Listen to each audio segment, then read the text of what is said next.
शादी की तैयारियां जोरों पर थीं। पकवानों की खुशबू से सारा पंडाल महक रहा था।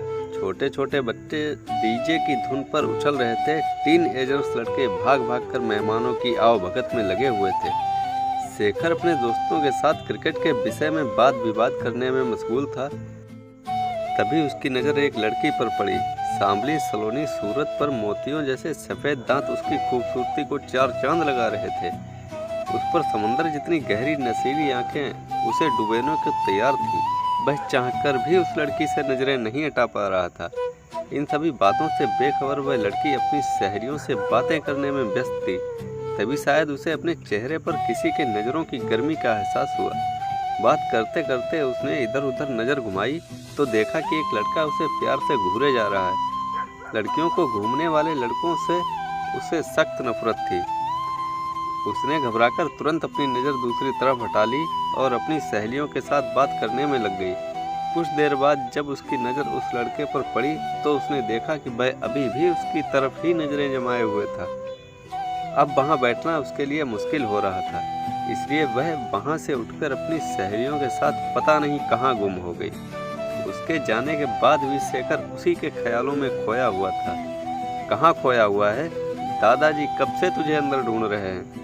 अजीत ने उसे हल्का सा धक्का देकर उसके ख्वाबों का सिलसिला तोड़ दिया।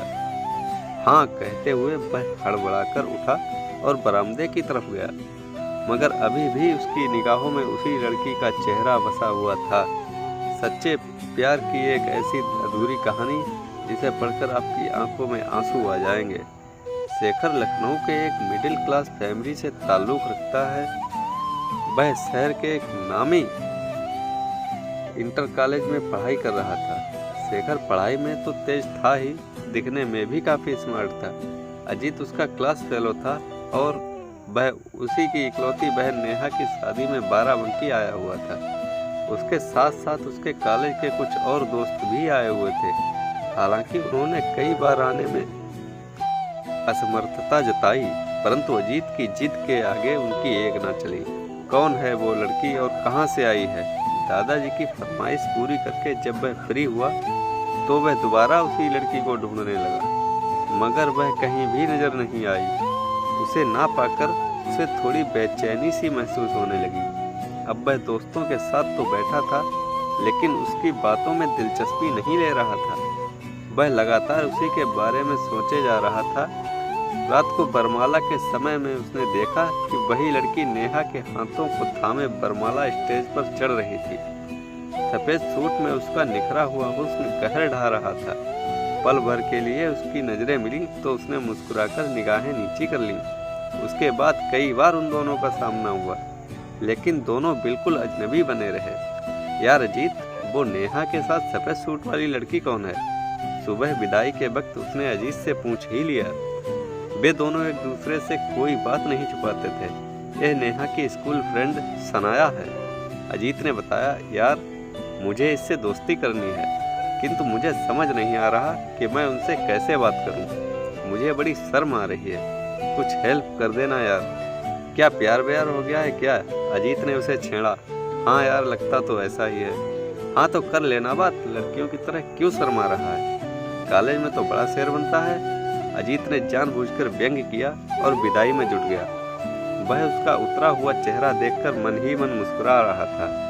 विदाई होने के बाद जब सारा शोर शराबा खत्म हो गया तो शेखर ने किसी तरह हिम्मत जुटाई और उस लड़की से बात करने का मन बना लिया। शेखर, तुझे दादाजी छत पर बुला रहे हैं। वह नज़रों ही नज़रों में उसे ढूंढ रहा था, तभी उसे अजीत मिल गया। मनमोश कर वह छत पर गया, मगर वहाँ पर दादाजी नहीं कोई और ही था, जिसे देखकर उसकी सांसें थम गईं। दिल जोर जोर से धड़कने लगा। छत की चार दीवारी से टेक लगाए सनाया बाहर की तरफ देख रही थी। उसे अपने प्यारे दोस्त को जी भरकर प्यार आया। उसने तो सोचा ही नहीं था कि इस तरह अकेले में मुलाकात हो जाएगी, मगर अजीत ने अपनी दोस्ती का फर्ज निभा दिया था। जो डर गया वह मर गया, यह सोचकर वह हिम्मत जुटाकर उसकी तरफ बढ़ गया। हाय, सनाया ने पलट कर देखा। वो मैं हड़बड़ाहट में बाकी बात उसके गले में ही अटक गई। उसे कभी किसी लड़की को अकेले में बात करने का अनुभव नहीं था।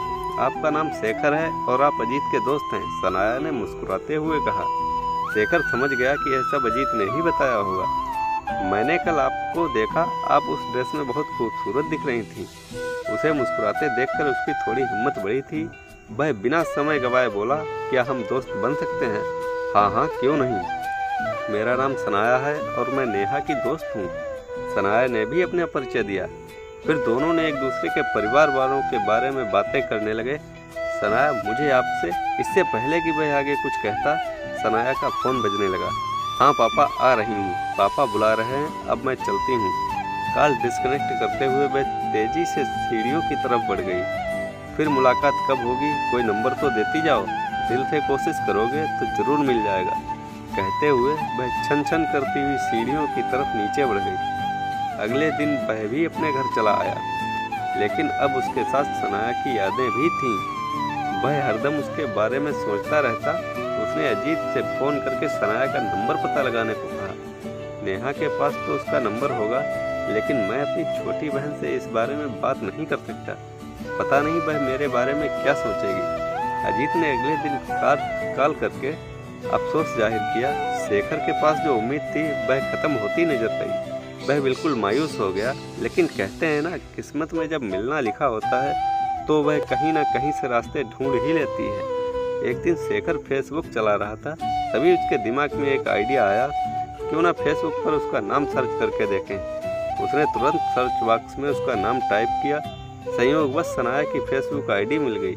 फेसबुक आईडी में लगी प्रोफाइल पिक्चर को उसने पहली नज़र में ही पहचान लिया, लेकिन अभी तक उसने एक भी पोस्ट नहीं डाली थी। टाइमलाइन देखकर ऐसा प्रतीत होता था कि उसने अपना अकाउंट 2 दिन पहले ही क्रिएट किया था। उसने फटाफट फ्रेंड रिक्वेस्ट भेजी और बेसब्री से रिप्लाई का इंतजार करने लगा। रात भर जागकर वह रिप्लाई का इंतजार करता रहा। कई घंटे तक इंतजार करने के बाद कोई रिस्पांस नहीं आया तो वह निराश होकर सो गया। सुबह जब नींद खुली तो उसने सबसे पहले फेसबुक नोटिफिकेशन चेक किया। नोटिफिकेशन देखते ही उसकी खुशी का ठिकाना ना रहा।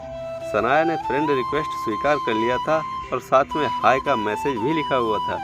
कुछ देर हाय हेलो होने के बाद चैटिंग का सिलसिला शुरू हुआ। तो आखिर तुमने मुझे ढूंढ ही लिया। वो कहते हैं ना, अगर तुम दिल से किसी को चाहो तो सारी कायनात तुम्हें उससे मिलाने में लग जाती है। तुम्हारी बहादुरी नहीं है जनाब, मैंने ही फेसबुक अकाउंट बनाकर तुम्हारा काम आसान किया है। इसका मतलब है कि आग उधर भी जल रही थी। आग तो नहीं मगर चिंगारी तो उठ ही चुकी थी। उस दिन के लिए मैं माफ़ी चाहती हूँ। माफ़ी? मगर किस लिए? मैं तुम्हें अचानक से छोड़कर चली आई थी, इसलिए।